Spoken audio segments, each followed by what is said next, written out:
Welcome to the Gospel Road. It has been forever. Of course, I've been, things have been kind of crazy. Working the different jobs and just trying to figure out how to balance things out. Of course, now we're in a completely different realm of craziness.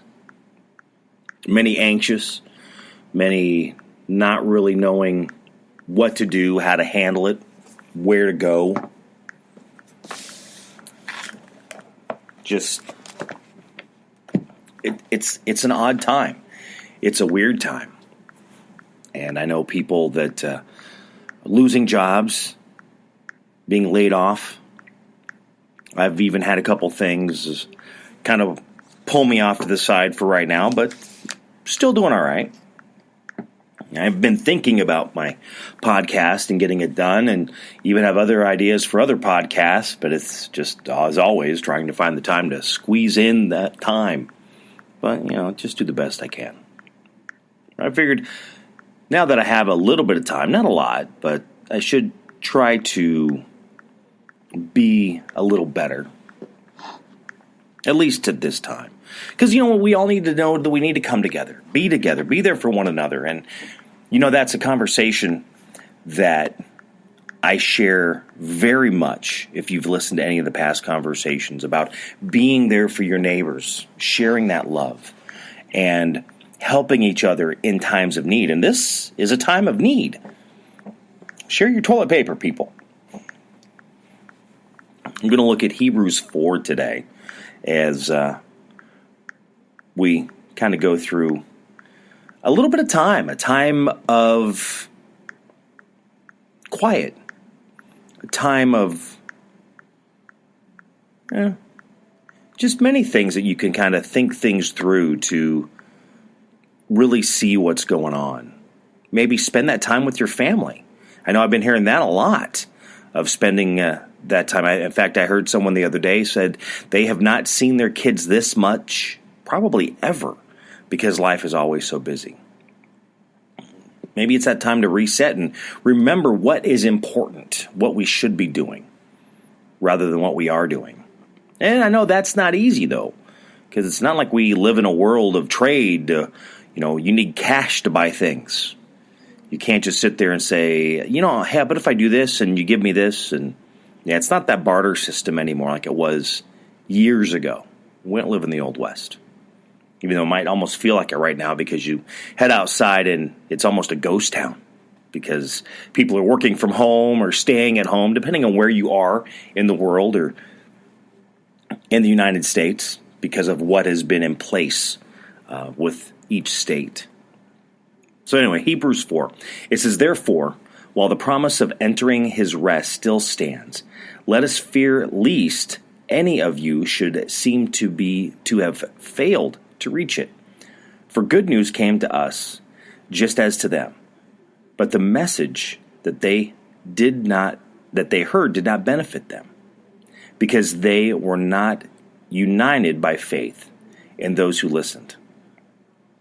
For we who have believed entered that rest, as he has said, and I swore in my wrath, they shall not enter my rest, although his works were finished from the foundation of the world. For he has somewhere spoken of the seventh day in this way, and God rested on the seventh day for all his works. And again, in this passage he says, they shall not enter my rest. Since therefore it remains for some to enter it, and those who formerly received the good news failed to enter because of disobedience. Again, he appoints a certain day, today, saying through David so long afterward, in the words already quoted, "Today, if you hear his voice, do not harden your hearts. For if Joshua has given them rest, God would have not spoken of another day later on. So then there remains a Sabbath rest for the people of God. For whoever has entered God's rest has also rested from his works as God did from his. Or strive to enter that rest, so that no one may fail by the same sort of disobedience.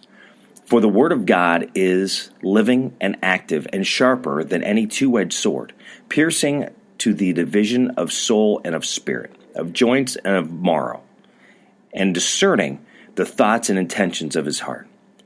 And no creature is hidden from his sight, but all are naked and exposed to the eyes of him, to whom we must give account. Since then, we have a great high priest who has passed through the heavens, Jesus the Son of God. Let us hold fast our confession, for we do not have a high priest who is unable to sympathize with our weaknesses, but one who in every respect has been tempted as we are, yet without sin.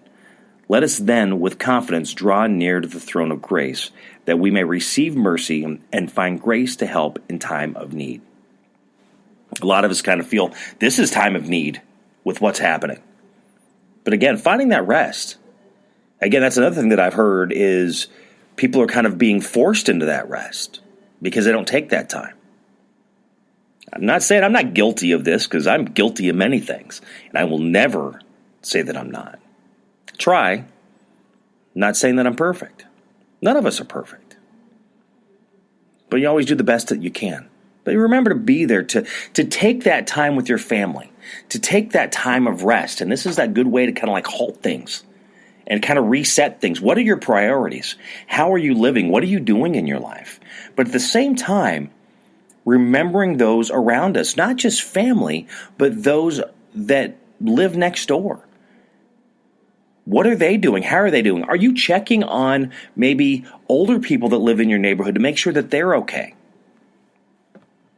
Always good questions. Are you even checking on your own family?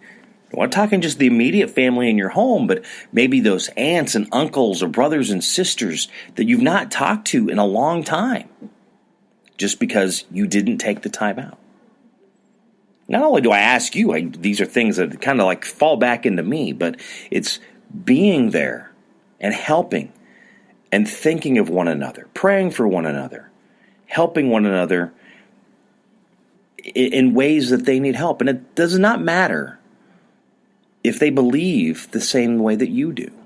See, that's that obstacle that keeps getting thrown in. Well, they don't think like I do. Well, yeah. What's your point? They're still human. They're still a person. They still need help. So why? Why are you not helping them? Just a few things to kind of put in your mind. I know, again, lots of thinking is happening right now. What are we doing? Where are we going to go? What's going to happen? And again, a lot of people thinking, reevaluating their life. As I always say, go and read it for yourself and see how it speaks to you and see how it can be applied to your life in many ways. Personally, professionally, spiritually. Hebrews 4, that is what we looked at today. Thank you for listening to The Gospel Road. Have a great day. God bless.